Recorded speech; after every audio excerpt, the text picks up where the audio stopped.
Spidey's too busy popping big bags to worry about us. Ta-da! Say my name and I magically appear.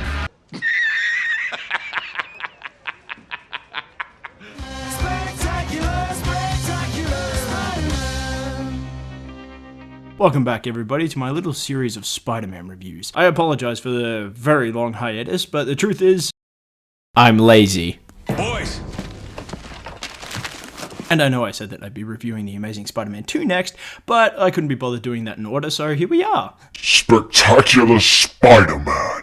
This is a series that everybody loves. It is such a great series. It is one of the few series that understands the character of Spider-Man. Spider-Man in this is one of the most likable, relatable, and understandable characters ever put to animated screen. And it ain't no flex to say that this is probably the best Spider-Man show that has ever come out in the history of Spider-Man shows. So let me just break down to you why I think that this series is the best of the entire lot. First off, as I already mentioned, Spider-Man himself is probably the most likable character in the entire show. He's a kid, he's a teenager, he's learning the ropes, he's learning what it is to be Spider-Man. He's an awkward teenager in high school who doesn't know how to talk to girls.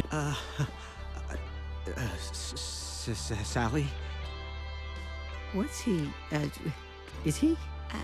I think he is. Are you damaged? He did. He's also somebody who doesn't understand the consequences of his own actions. Some of the times when he does something that benefits him, it negatively affects other people, and he didn't even consider it. There's one episode in particular where he is taking photos and it damages all of his friends around him because he takes photos in spite of his relationship with the characters in question. It is remarkably detailed how much damage that this kid does just because he's Spider-Man. And this series really hammers home that being Spider-Man isn't as cut and dry as it's made out to be. Everybody who wants to be Spider-Man always thinks that being Spider-Man is going to be the best thing ever. It's going to make their lives the greatest. And this show goes out of its way to show that, yes, being Spider-Man is good, but it does come at a price. Never asked to be Spider-Man. I never asked for these powers. I never knew it would mean a bashed up hand, a hard 9 p.m. curfew, no job, and friends who all think I'm scum. And some of the other things that I love about this show is that it takes elements from other Spider-Man movies, shows, stuff like that, and adds it into this show as an homage to it and not as a detriment to it. There's certain scenes that actually come from the Spider-Man movies or Spider-Man TV or other TV shows that have come before it. It's really, really detailed, and you can tell that the people that went into this show knew the character of Spider-Man and wanted to make a great story. It's a lot like the PS4 game for Spider-Man, but brought to the animated show. And I am so mad that this show was cancelled after 2 seasons. See, this show came out around the time when Disney and Marvel were starting to, come together and make their own thing, but at a price. Because making their own thing also meant cutting off the things that were already in production. And the 3rd season of this series was in production or was being planned when it happened. It is so frustrating watching the final episode of this series and being like, what's gonna happen next? I mean, I love a good cliffhanger, but damn. And it's not just Peter Parker in this series that's remarkably detailed. To be honest, every character gets their own time to be fleshed out. Gwen Stacy is remarkably fleshed out. Even certain characters like J. Jonah Jameson, who's really just the comedic character.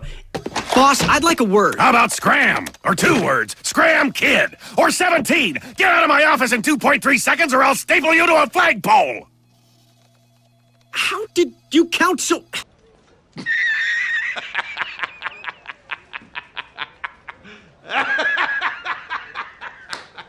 He gets his own moments of humanity. Parker, the photographer? Oh, never met the guy. It makes me think of the first Raimi movie where the Green Goblin has Spider-Man by the throat and is like, where's the photographer who takes the pictures of Spider-Man? And he's like, I don't know, it comes in the mail or some shit like that, even though he knows exactly who it is. It gives J. Jonah Jameson such a great moment. It's like, dude, this guy, he makes it out that he's just about the paycheck or about the shots of Spider-Man, but he actually does give a shit about people. It's great. And as I said before, this show takes elements from other things and adds it into this series, like the Ultimate Spider-Man series, where Eddie Brock and Peter Parker are actually best mates. They're friends from childhood.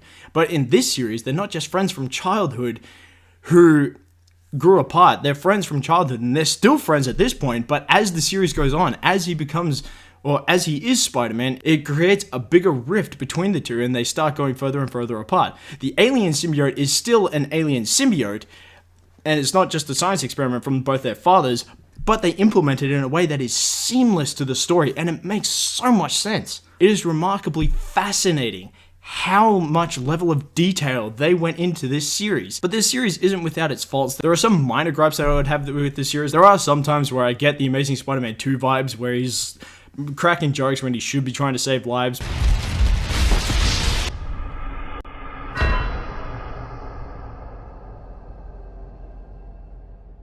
I mean, there is this one scene where, like with the Amazing Spider-Man 2 with the Rhino, where the Rhino is like crashing into people, crashing into cars and stuff, and Spider-Man is like, hey, you missed me! But I can give it a step back and be like, alright, maybe he's not that strong, he can't just go up behind him and just go... Because I feel like if he did that, he'd probably end up like this.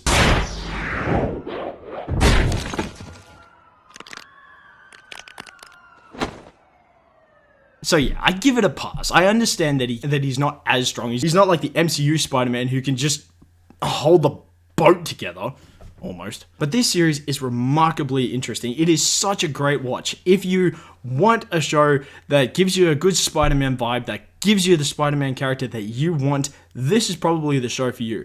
And if you love Spider-Man, give it a try. Give it a shot. It'll give you a great time. And if you have kids, throw your kids in front of it. It'll give them a great Spider-Man. And it is such a great show. And it is definitely worth your watch.